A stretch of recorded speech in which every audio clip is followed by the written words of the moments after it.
కూలీ Rajinikanth and Nagarjuna key roles play చేసి లోకేష్ కనకరాజ్ దర్శకత్వంలో వచ్చిన సినిమా ఇది. దీని మీద షార్ట్ రివ్యూ అయితే మన ఛానల్లో ఆల్రెడీ పెట్టున్నాను.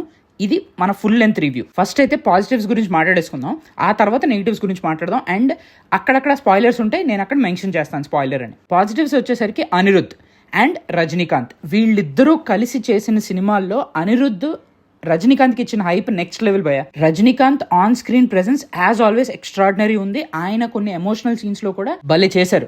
ఇన్ఫాక్ట్ శృతి హాసన్ అండ్ రజనీకాంత్ మధ్యన సీన్స్ కొన్ని బాగా ఎమోషనల్ గా భలే కనెక్ట్ అయ్యాయి. వాట్ ఎల్స్, శోభిన్ మన మలయాళం యాక్టర్ ఉన్నాడు కదా, తన క్యారెక్టర్ కూడా చాలా బాగుంది అండ్ తను భలే పోర్ట్రే చేశాడు భయ.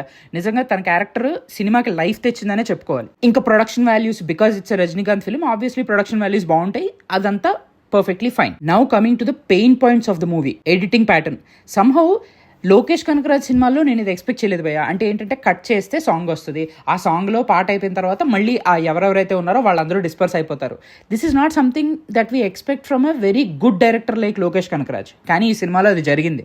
మోనికా ఆడియో బాగుందనో ఏమో కానీ జస్ట్ అదేదో ఇరికించారు భయ్య. Next is these so called guest appearances. అసలు అమీర్ ఖాన్ గెస్ట్ అపీరెన్స్ ఇది మనకి ఎప్పుడో తెలుసు. ఇది కాకుండా వాట్ అబౌట్ ఉపేంద్ర? మనకి ట్రైలర్లో కూడా కొన్ని షార్ట్స్ పెట్టారు, ఎక్కడా కూడా ఉపేంద్ర అది చిన్న క్యారెక్టర్ అది ఇదని ఏం చెప్పలేదు. ఉపేంద్ర ఉన్నాడు సినిమాలో. ఇన్ఫ్యాక్ట్ ఉపేంద్రకు కూడా థియేటర్లో అరుపులు వినపడినాయి. బట్ ఆ క్యారెక్టర్కి స్ట్రెంగ్త్ ఉందా? లేదు. The same goes with Sathyaraj also. Sathyaraj character కూడా స్ట్రెంగ్త్ కానీ అసలు ఒక క్యారెక్టర్ స్కోప్ కానీ ఇలా ఏమీ లేదు భయ్య. జస్ట్ ఉన్నారు అంటే ఉన్నారు. దట్ టు స్క్రీన్ స్పేస్ చాలా తక్కువ. దాని అర్థం అది గెస్ట్ అపీరెన్స్ అనే కదా. సో ఇవన్నీ కూడా క్యారెక్టర్ డెవలప్మెంట్లోనే ఎక్కడో మిస్టేక్ ఉంది అన్న విషయం క్లియర్గా అర్థమవుతుంది.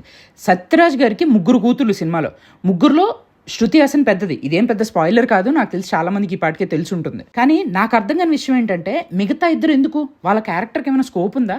అసలు ఏమీ లేదు కదా. నెక్స్ట్ వచ్చి Rajinikanth flash back or AI use చేసి ఆయన డిఏజింగ్ చేసిన టెక్నిక్, ఆ పిక్చరైజేషన్ ఎలా ఉంది అనేది చాలా ఈగర్గా వెయిట్ చేశారు చాలా మంది. ఎస్పెషలీ తమిళన్స్ అయితే they were rooting for that. కానీ దాట్ వాజ్ ఆల్సో వేస్టెడ్. ఫ్రాంక్గా చెప్తున్నాను భయ్య, సినిమా చూసి చెప్తున్నాను, it is wasted for me. చాలా సినిమాల కన్నా చాలా మెరుగ్గా చేశారు deaging and all of that, yes. But that is not adding up anything to the story or నాకు అంత ఇంపాక్ట్ ఇవ్వలేదు master. So all these add up and second హాఫ్కి వచ్చేసరికి it has become a literal mess. అసలు నాగార్జున గారు ఉన్నంత వరకు భలే చేశారు భయ్య, కానీ ఆ క్యారెక్టర్ కూడా డెప్త్ ఉందా, లేకపోతే ఒక ఇది ఉందా, అంటే ఒక మోటో కానీ ఒక రియలీ సీరియస్ పవర్ ఏమైనా ఉందా? నో. ఇక్కడ నుంచి కొంచెం స్పాయిలర్స్ ఉంటాయి భయ్య. ఇంకా సినిమా చూడకపోతే మాత్రం ఇక్కడతో వీడియో ఆపేయండి. నాకైతే సినిమా అంతంత మాత్రంగానే అనిపించింది. ఇక ఆపై మీ ఇష్టం. సినిమా థియేటర్లో చూసే వర్త అంటే కొన్ని scenes and Anirudh music and Rajinikanth charm కోసం డెఫినెట్గా చూడొచ్చు. Again spoiler alert. Number 1, Shruti Haasan initial సీన్స్లో రజనీకాంత్ వచ్చి దండేస్తే బయటికి పో అది ఇది అని ఎందుకంటుంది సత్యరాజ్ చనిపోయిన తర్వాత? అసలు దానికి ఏమన్నా ఒక మోటో ఉందా, లేకపోతే ఒక రీజన్ ఉందా?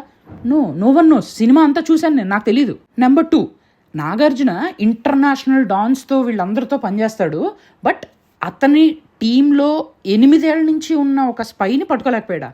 అండ్ తన సొంత కొడుకు క్లియర్గా సెక్యూరిటీ ఇవ్వడానికి ఒక్కడన్నా పంపించేది. What is happening men? అసలు నాగార్జున నిజంగానే అంత సీరియస్ పెద్ద విలనా? అలా అయితే ఈ చిన్న చిన్న విషయాలు ఎందుకు మిస్ అవుతున్నాడు? అదే అంటున్నాను కదా, that character depth or that character intensity miss అయింది నాకు చాలా చోట్ల. ఇందాక ఆల్రెడీ చెప్పినట్టుగా ఉపేంద్ర గారికి ఒక పెద్ద రోల్ ఆర్ పెద్ద క్యారెక్టర్ ఇచ్చుండొచ్చు, కానీ లేదు. క్యారెక్టర్ కాదు కదా, అసలు అది ఏంటో జస్ట్ ఒక గెస్ట్ అపీరెన్స్ లాభయ్యా. Clearly wasted role. ఫస్ట్ నుంచి కూడా లోకేష్ చెప్పింది like this is not a part of LCU, ఇది ఒక సోలో మూవీ అది ఇది అని. But why not? ఇది ఒక డ్రగ్స్ గురించి ఆర్ ఆర్గన్ ట్రాన్స్ప్లాంట్ గురించి or for whatever reason smuggling గురించి. Why don't you integrate it with LCU? బాగుండేది కదా. రజనీకాంత్ గారు కూడా ఒక పార్ట్ అయిపోయేవాళ్ళు కదా ఎల్సీయూలో.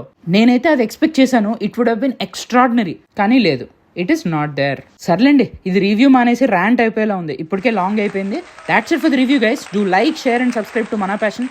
Thank you.